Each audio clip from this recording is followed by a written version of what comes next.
Hey, what's going on, everybody? So, this week I'm going to talk about quickly laying in feather patterns. I like this quick one-take video where I can kind of talk about different things. Because you know what? There's so many different things in carving that it's just hard to actually nail down one thing in one video. So, over the next forever, I'm just going to do quick tips. And right now, we're doing the underside of the wings of an eagle.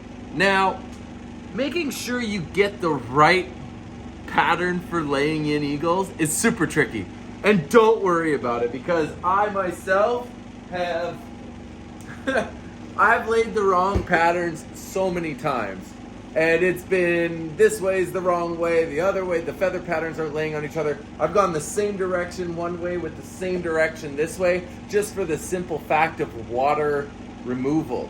But most of the time you got to think about everybody who's buying these carvings don't actually know, and most of the time if they're done correctly, no one's really going to notice. So, you know, when you start getting into a quicker pattern layout of feathers, you have to look at the animal, you have to look at the wing pattern.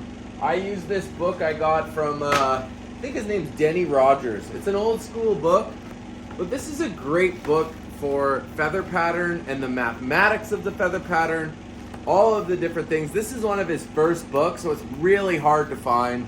I can't link it in the description because of the simple fact that I had a pain in the ass getting it. I got it from like some random bookstore, but if you go on Amazon, they have them for like $200, and like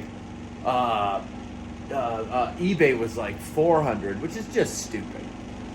But I found it at some cool carving woods website. I can't remember. I poked around. I searched. I ended up landing on some site, and I think I paid like $40 for it. And it is a fantastic book. It's not as good as his new ones. He has ones that we'll talk about in the future. We'll actually think, you know what, now that I'm talking about this, I want to do a video on just books and references that I use, because that's a huge question that I get from you guys is that.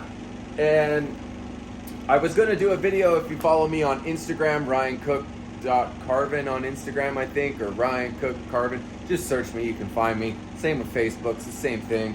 But I was going to do a video on these new IsoTune, I think they're called the Clear. One sec.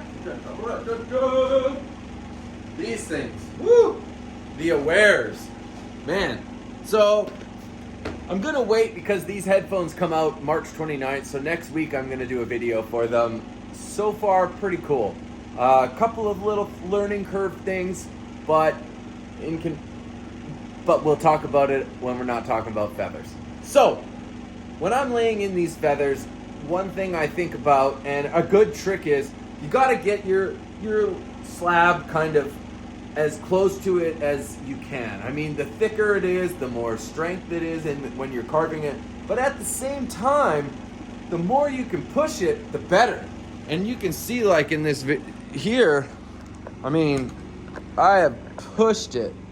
It is a very, very thin wingspan now. And what I did was, you know, from one of my big carvings, I always take a big slab and just a side round before I template, which you've seen in lots of my videos. I always do that when I'm doing templates and things like that. I keep these slabs. I've never done one eagle with this, and I was nervous because it's super thin.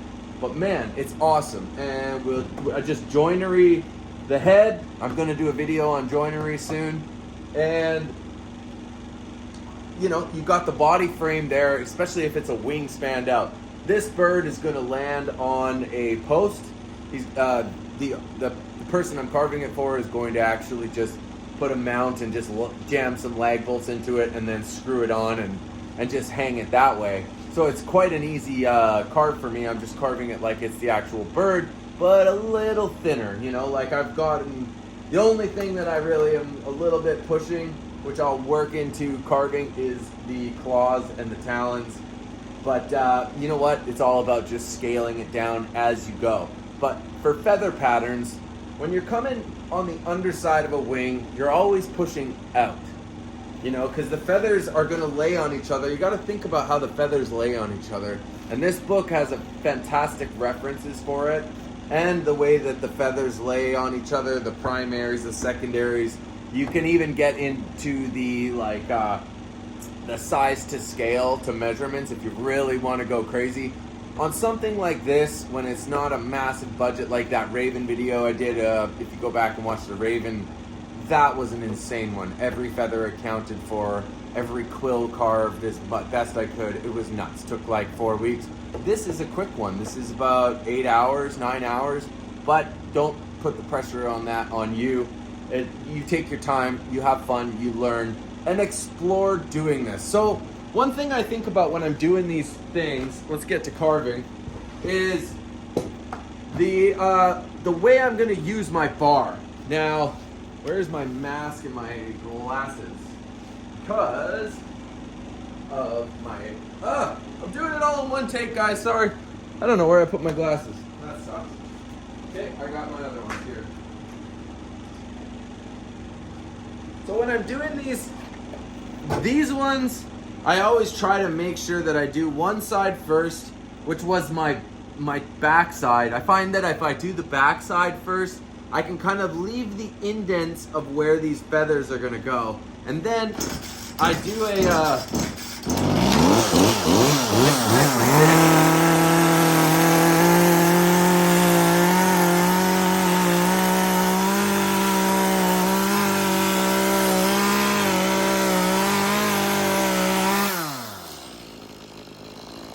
Now you see how I just was doing it with the tip right here? Just like this. Running. And then I'll come back to the previous feather. I'll come back to the previous feather and touch that in to make it round, and then it lays on top of the other one. When I'm doing this, so right now we'll just do this row. I've got these done. I'm gonna come on it with the angle grinder later and just buff them out. But as long as you get just the pattern, you know, the pattern of repetition, like that repetition is going to make the client and the person who's going to look at it a little more visually stimulating, because you're looking at things that are kind of symmetrical. And if you can keep it like up, and the texture's kind of the same and flowing in the same direction, you don't have to worry if there's, you know, 19 feathers right here instead of 20 or 18 plus 6 primaries or whatever it is. You don't really have to. I know that like a friend of mine, Chad Danzig, he's an epic carver. He once told me, he's like, I don't even think about the feathers. I just lay them in. And if you look at his birds, they're incredible. And same for Bob King. He does the same thing, and his is more stylistic in a sense. But, you know, I always look at the numbers and I try to count. But when I'm rocking out this one, because you always have to carve also on your budget. But I'm just rocking this one out because I know it's a big chunk of wood. I've got a budget for it, and I'm going to do it. So when I get to this part, which is going to be this small ones, and you can do texture too, like just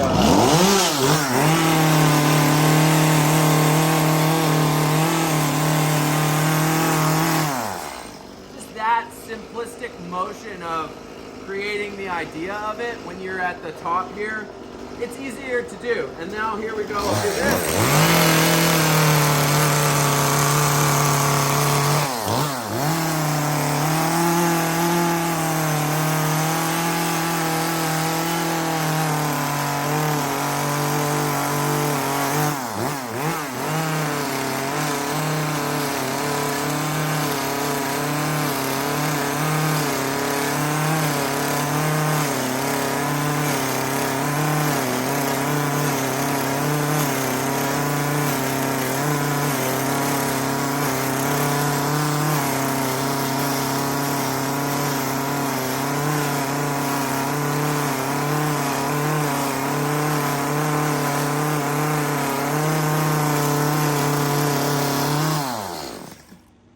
Just like that, you've got yourself a nice feather pattern, and it's just a matter of how you're using your bar. I'm doing it upside and pushing in, pulling, pushing in, pulling on a slight curved angle in. So when I hit this part right here, oh, that's my GoPro. When I hit this part right here, I'm able to kind of layer the feathers as they would flow out with the wing as they're soaring.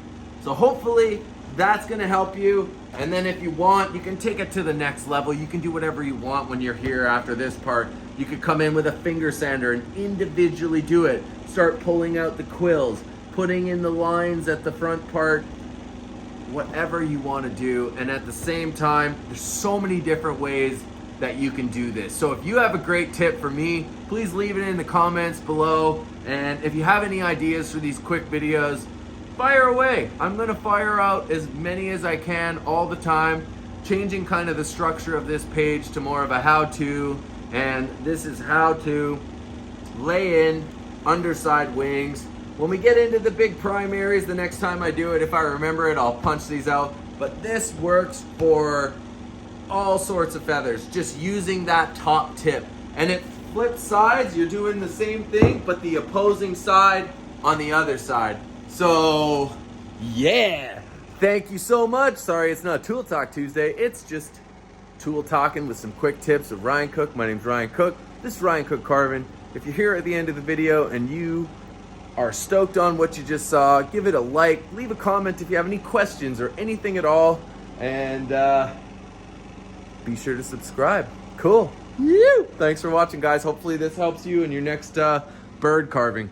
And it'll go for any of the videos. Just make sure that you can look at the reference that you're carving, because every bird is different. Later.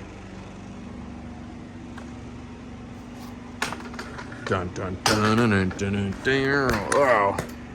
Oh, screenshot. See? And yes, I have my nails painted. My daughter does them. Whatever. Cool. Later.